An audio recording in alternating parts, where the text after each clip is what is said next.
Hey, what is up, YouTube fam? It's Dupree, aka Darth Hater here with my spoiler-free review of Season 2 of Jurassic World Camp Cretaceous.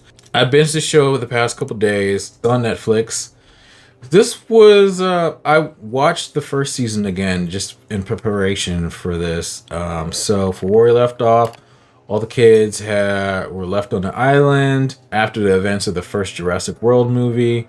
One of the kids, Ben, had seemingly died, and the ankylosaurus, the baby ankylosaurus that was falling with them, fell too. So who knows what that happened with that? You know, that was where we left off. The kids had just won a little small victory against Toro, the Carnotaurus that got burnt and stumbled off. Things were like kind of left wide open to see what was going to happen, especially with the whole Manticore aspect that was kind of touched on in the last season. Going into this, obviously time has passed and we see the kids now working together more to, you know, avoid the dangers of the island. And from the trailer, like, which isn't really a spoiler, we see a lot more of Rexy. Like, obviously the Indominus Rex, the big bad, has been destroyed by the T-Rex, raptor, and then finished off by the Mosasaurus. So there's no more of that. So the biggest threat they would have in this season will be the Rexy, the T-Rex.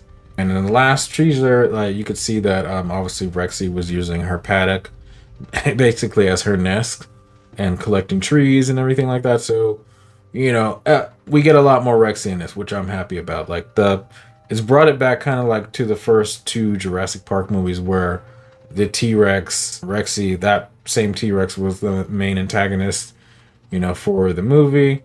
And same thing with the Lost World Jurassic Park, whereas in, you know, you had the mama and the papa T-Rex, which were the two big bads. You know, it's cool. It's cool to see more of the T-Rex finally getting screen time because, like I said, that's everybody's favorite dinosaur. So that and the raptors. Yeah, another thing, we don't really see too much of Blue in this. It's like a couple snippets of her here and there running past things or running down hallways, and it's like, you know, I would like to see the Velociraptor Blue like coming more into play. I get it, like her whole pack was destroyed first Jurassic World movie, so it's just her, the only Velociraptor on the island. But then again, they just came out with that game, which is supposedly canon, the Jurassic World Aftermath. And there's a lot of raptors in that game, so I'm just like, is it maybe there was like another pack of raptors, or they're not counting that? I don't know. But as far as this show goes, she's the only one. We see a lot more of the island this time around. A lot more of Main Street, which is cool. A lot more things from that were actually in the movie. I'm wondering, there's a lot of things with this show that I will say were kind of off. And I'm thinking it's just like, you know, pure story aspect. Like, you know, imagine you're standing on an island infested with dinosaurs. You would think, of course, go to Main Street, which they did.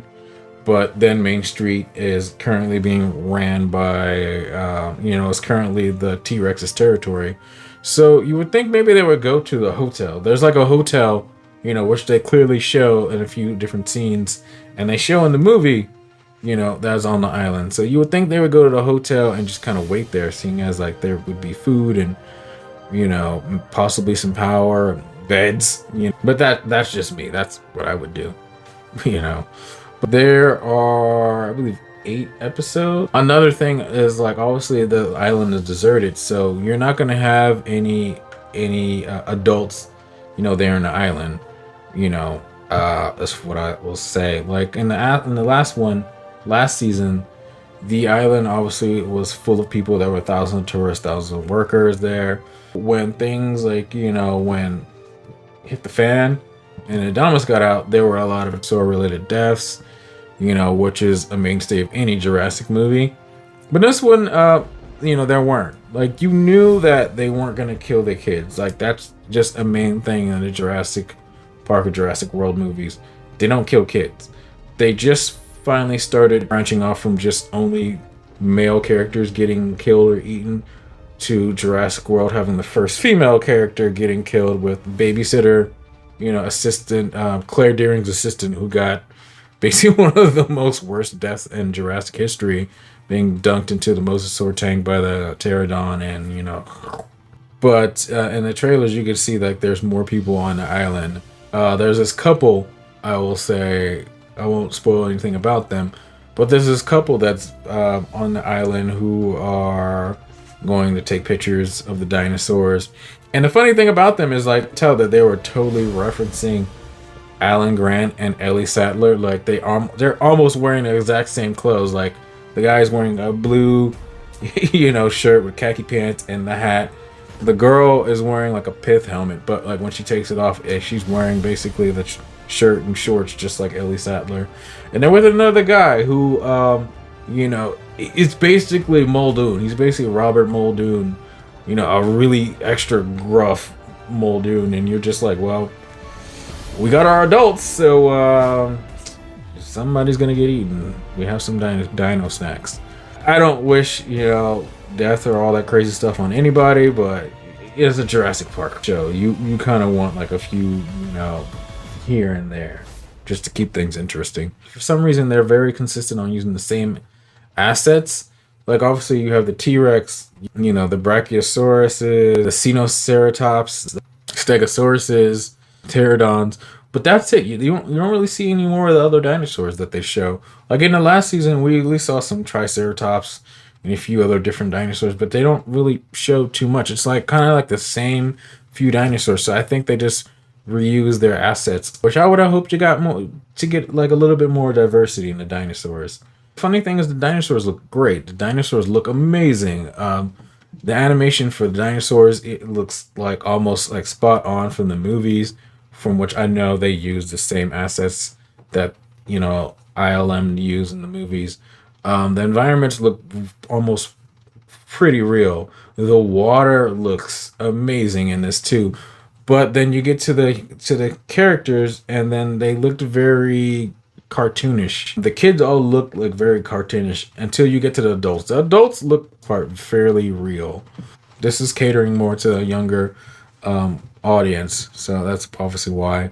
There's another Netflix show put on by Universal for the Fast and the Furious, and the animation for that looks almost the same. So I don't know if it's the same animation team.